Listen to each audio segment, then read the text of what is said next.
नमस्कार, mission government job के नए एपिसोड में आपका स्वागत है। जैसा कि हमने पिछले एपिसोड में बताया था कि हम भारतीय नृत्य कला के अगली कड़ी में भरतनाट्यम नृत्य के बारे में जानेंगे। तो आइए हम इसे विस्तार से समझने का प्रयास करते हैं। भरतनाट्यम के लिए ये माना जाता है कि इस शैली का नाम भरत मुनि के नाट्य शास्त्र से लिया गया है। तमिलनाडु में देवदासियों द्वारा विकसित व प्रसारित इस शैली को सबसे प्राचीन नृत्य माना जाता है। दक्षिण भारत की अनेक प्रतिष्ठित मंदिरों के मूर्तिकला में भरतनाट्यम के भंगिमाओं का वर्णन किया गया है। ये एक ऐसा नृत्य है जिसमें भाव, राग, रस और ताल सभी का एक साथ मिश्रण पाया जाता है। देवदासियों द्वारा इसके प्रचार प्रसार के कारण ही इसे दासी अट्टम के नाम से भी जाना जाता है। भरतनाट्यम ही सही मायनों में नाट्य शास्त्र को चित्रित करता है, जो सामान्यतः नृत्य और अभिनय का मिला जुला रूप है।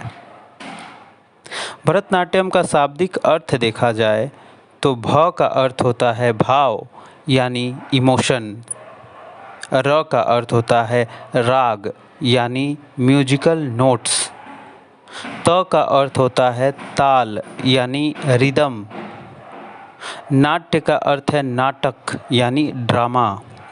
अर्थात इन सबके समागम से ही भरतनाट्यम का सृजन हुआ है। बॉडी मूवमेंट्स या शारीरिक प्रक्रियाओं को देखा जाए तो समभंग, अभंग और त्रिभंग तीनों भागों को भरतनाट्यम से जोड़ा गया है। भरतनाट्यम में 3 घराने तंजौर, कांचीपुरम और पंडौलूर प्रचलित हैं। ये घराने पारनी के नाम से भी जाने जाते हैं। इस नृत्य की प्रस्तुति क्रमबद्ध रूप से होती है, जिसमें इसका पहला चरण है अलारिपू, जिसका अर्थ है कली से फूल खिलना। नृत्य का दूसरा चरण है जाति स्वरम, जिसमें नर्तक अपने कला ज्ञान का परिचय देते हैं। तीसरा है शब्दम, जिसमें नाट्य भावों की प्रस्तुति की जाती है। चौथा है वर्णम, जिसमें भाव, ताल और राग तीनों की सम्यक प्रस्तुति होती है। पांचवा है पदम, जिसमें संस्कृत में पंक्ति युक्त वंदना की जाती है।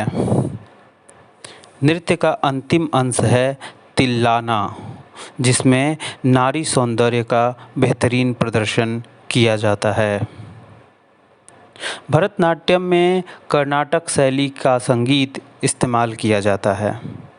इसमें तमिल, तेलुगु, कन्नड़ और संस्कृत के छंदों का प्रयोग किया जाता है।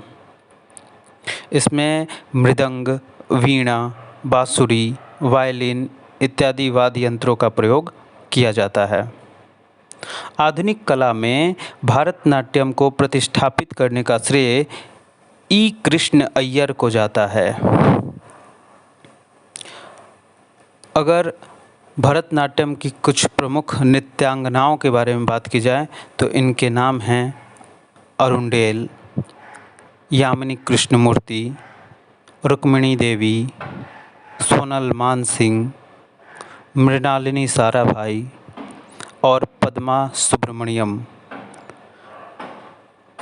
आशा करते हैं ये एपिसोड आपको पसंद आया होगा और उम्मीद करते हैं कि आप इसे ज़्यादा से ज़्यादा शेयर करेंगे। धन्यवाद।